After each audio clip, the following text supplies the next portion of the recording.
The morning of July 27, 1943 began with Colonel Joseph Duckworth training British pilots in the field of instrument flying. Hi, I'm Chris May, writer, producer, and host of This Day in Weather History, now in its second year from the Weather Network in Canada.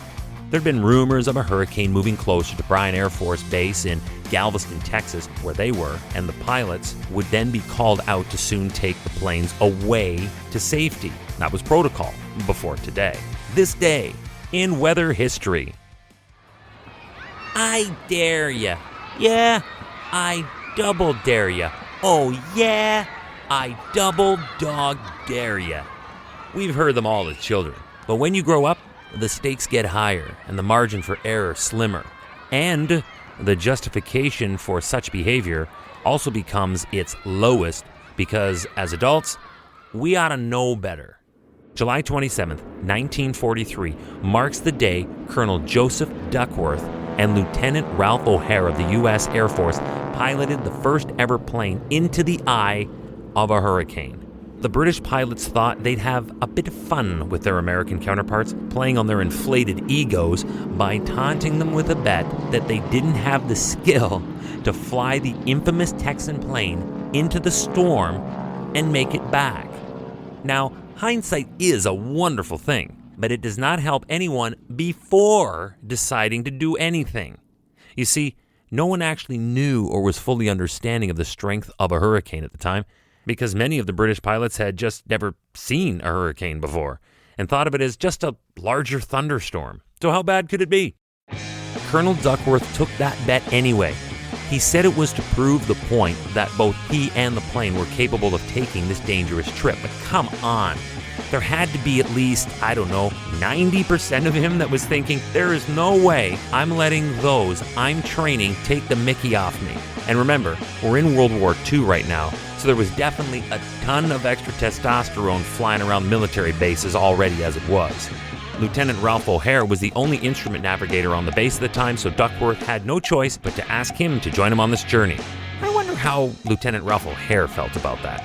They knew the higher-ups would never approve because of the possible damage that could result to this single-engine plane, not to mention the loss of two experienced pilots in the middle of a world war. So they made their second incredibly mature decision of that day.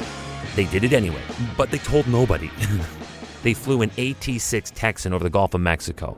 What started as an act of machismo or bravado became a turning point in how we investigate and analyze hurricanes.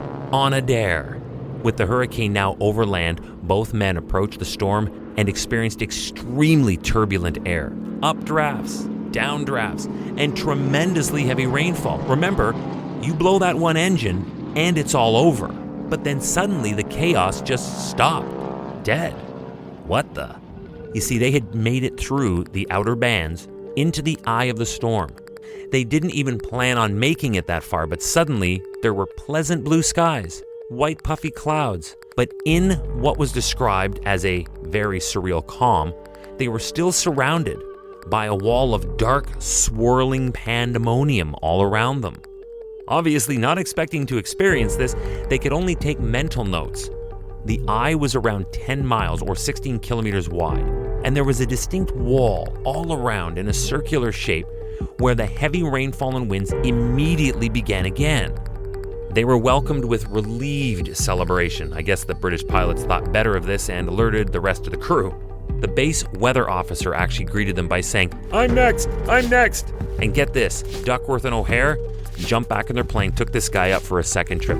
Nobody apparently was very concerned at this point with disciplinary action, I guess. These two American pilots who went out on a bet and a dare flew on a wing and a prayer and inadvertently gave birth to what we know today as the Hurricane Hunters, which has given us indispensable information about hurricanes ever since. And that craziness happened back in 1943, on this day in weather history. Hey, do you like the podcast? We'd love to hear from you. If you have an idea, go right now to wherever you're listening to me and rate us if you would, please. It's on a 5-star system, and we would love as many stars as you can afford. So rate us, but then also review us. This way we can always stay on top of how you'd like to see the show evolve. Then remember to subscribe to this podcast. Click the subscribe or follow button right there on the very same podcast homepage you're listening on.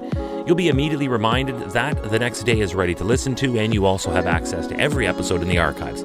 It dates back to June 1st of 2020, so there is a lot that we got to get caught up on this day in weather history. Tomorrow is July 28th, and we will look back to the year 1976 when one of the deadliest earthquakes in modern history happened. You do not want to miss this. Hey, if you like this podcast with me from the Weather Network in Canada, tell us about it. Wherever you're listening to this podcast, you have the ability to rate and review the episodes that you listen to. Try it with today's. Let's see how we did. Then try it again tomorrow after you listen to all I have on the massive earthquake that happened on July 28, 1976. This day in weather history with me, your host, Chris May.